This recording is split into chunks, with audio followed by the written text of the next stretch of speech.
Navbatdagi o'rnatiq jarayonimiz Toshkent viloyati Oqqo'rg'on tumaniga avtomatik darvozamizni o'rnatib berganmiz. Darvozamiz bu 2.90 ga inuvchi bo'lgan.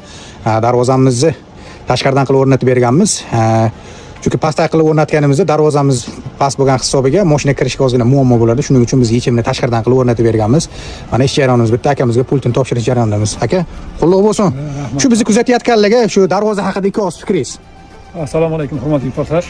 Mana biz Toshkent viloyati Oqqo'rg'on tumanida Namangandagi Shukurlar aka avtomat darvozachiga buyurtma qilgan edik. Mana buyurtmani olib kelib ustalar o'rnatishdi. Chiroyli chiqdi ko'nglimizdagiday. Sizlarga ham tavsiya qilamiz. Bunaqa ustalarimiz yurtimizda ko'payaversin. Qutlug' bo'lsin aka. Rahmat. Kimga shunaqangi sifatli avtomatik darvozalar kerak bo'lsa, pastdagi raqamlarga murojaat qilaverasizlar. Batafsil ma'lumot telefonda aytib o'tamiz.